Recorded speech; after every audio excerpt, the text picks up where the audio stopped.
Historia de la hipnosis clínica. La hipnosis, relacionada con la religión, la medicina o la psicoterapia, se conoce desde que existe la historia, hace aproximadamente 5.000 años.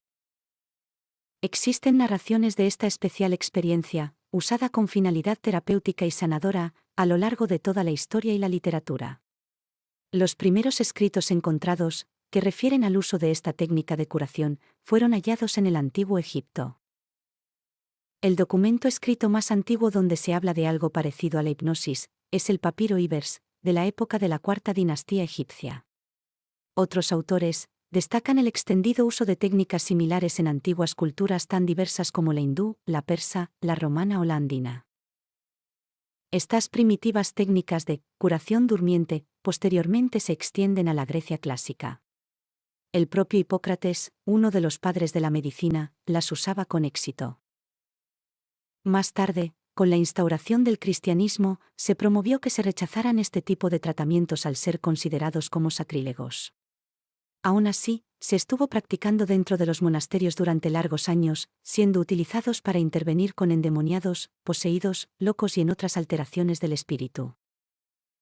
El primer autor de relevancia que destaca tras la Edad Media es Paracelso, médico y alquimista suizo. Utilizaba la hipnosis y la sugestión para aliviar las dolencias y angustias de sus pacientes, tratando de que liberasen sus miedos de lo más profundo del alma.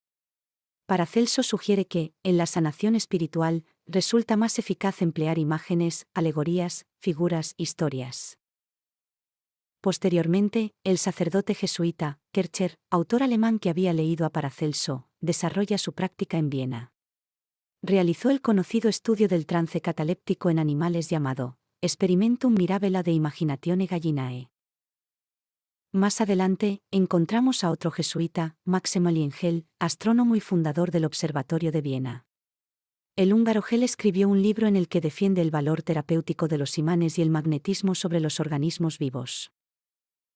Otro autor, Johann Joseph Gassner, sacerdote católico y un notable exorcista, es conocido por usar rituales de sanación espiritual donde se incluye algo similar a la hipnosis para expulsar, de las personas poseídas, a los espíritus satánicos. El primer salto cualitativo en la historia de la hipnosis se lo debemos a Franz Anton Mesmer, médico austriaco y discípulo del jesuita Hell. Defiende su tesis médica, Dissertatio Physico-Medica de Planetarum Influxu, en 1766. Pensaba que dentro de las personas existe una especie de magnetismo mineral que circula a lo largo del cuerpo, el fluido universal. Este podía verse afectado por distintas fuerzas y por los cuerpos astrales. Mesmer pensaba que este fluido podría ser nuevamente equilibrado por la energía resultante de imponer sus manos o varias series de imanes sobre el cuerpo del enfermo. Acuña para su método el término magnetismo animal.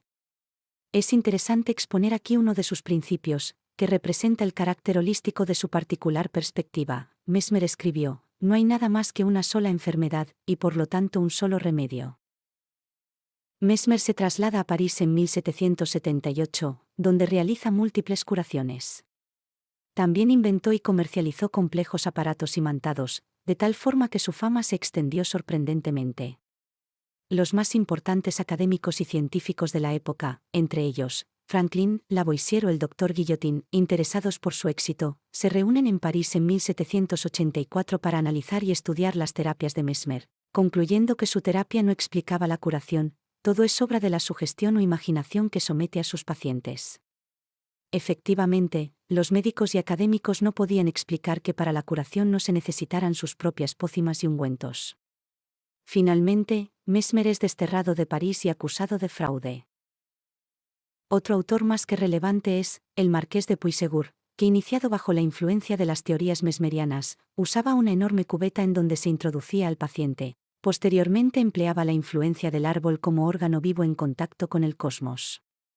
Sentaba a sus pacientes debajo de un árbol y así recibían el movimiento vital, que servía de catalizador del desequilibrio energético. Puysegur rechaza utilizar aparatos magnéticos para hipnotizar, según el autor, es bastante con el gesto y la mirada. Posteriormente encontramos a José Custodio de Faria, clérigo de origen portugués, discípulo de Puysegur y doctor en teología. Faria asocia el estado que se produce con sus sugestiones hipnóticas al estado de sueño, definiéndolo exactamente como sueño lúcido. De Faria establece que el estado de sueño lúcido es totalmente natural y entra dentro de lo reconocible por la razón humana. Un interesante, prolífico y curioso autor subsecuente es James Sdal, médico escocés consignado en la India. Es conocido porque realizó cientos de intervenciones quirúrgicas en Calcuta sin anestesia y sin dolor, con procedimientos de hipnosis de la época. En 1819 se produce un hito interesante, ya que el dentista catalán afincado en París, el Dr. Martorell, realiza la primera extracción dentaria sin dolor conocida, en un paciente magnetizado. Contemporáneo a Sdal, será James Bradd, cirujano inglés, quien en 1843 sustituye el nombre de mesmerismo o magnetismo animal, acuñando el de hipnotismo o hipnosis. Bradd defiende que los efectos psicofisiológicos de la sugestión son los que inducen el estado hipnótico. De hecho, se le atribuye también la acuñación del término psicofisiología, para describir cómo la mente y la materia interactúan entre sí para facilitar la curación a través de la hipnosis terapéutica. Bradd afirma que la fijeza sostenida de la mirada, al paralizar los centros nerviosos de los ojos y destruir el equilibrio del sistema nervioso, produce el fenómeno hipnótico. Hacia el último cuarto del siglo XIX, en Francia y más concretamente en París, con todo el apoyo oficial de los estamentos científicos del momento, la hipnosis tiene un nuevo auge en la denominada Escuela de Salpêtrière. Esta escuela estaba dirigida y liderada por Charcot y con él, toda una plantilla de prestigiosos médicos nada sospechosos de no representar la medicina de la época. Entre los más prestigiosos neurólogos que trabajaron en Salpêtrière podemos nombrar a Binat, Bobinski, Gilles de la Tourette, Pierre Janet y otros. Charcot no utilizaba la hipnosis como medio terapéutico, sino como procedimiento para investigar los fenómenos psicosomáticos.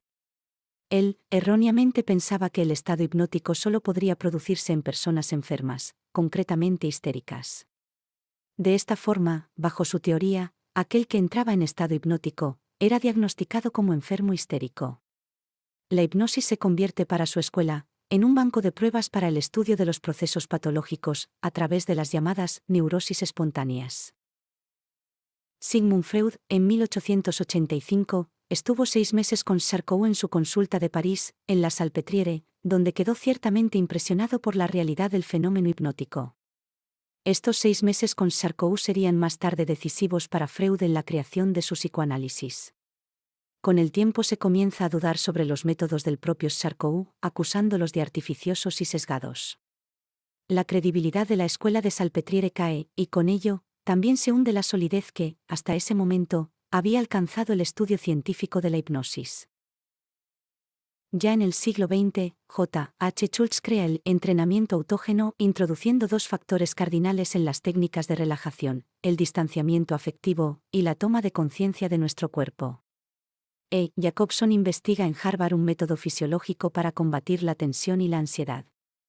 La técnica resultante fue finalmente descrita en 1938 como relajación muscular progresiva. En este contexto surge la figura de Milton Erickson, el mundialmente reconocido terapeuta e hipnotizador. El autor establece que, si queremos alcanzar una relación hipnótica, es necesario relacionar 3 mecanismos: el consentimiento, la fijación y la sugestión. El refuerzo mutuo de estos 3 elementos amplifica intensamente el efecto sugerente de la relación, logrando así que el inconsciente acepte un nuevo mensaje que a partir de entonces regirá la vida del paciente.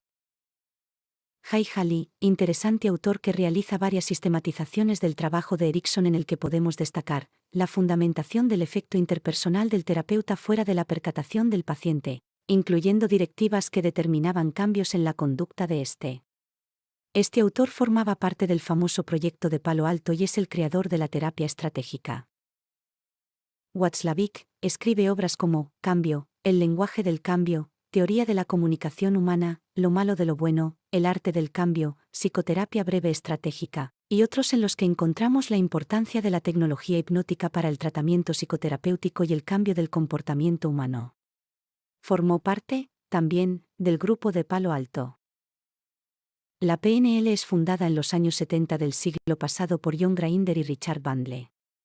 Estos estudian la obra y la forma de proceder de los más extraordinarios e innovadores psicoterapeutas del momento. Grinder y Bandle construyen un elegante modelo que puede emplearse para una comunicación eficaz o realizar psicoterapia e hipnosis.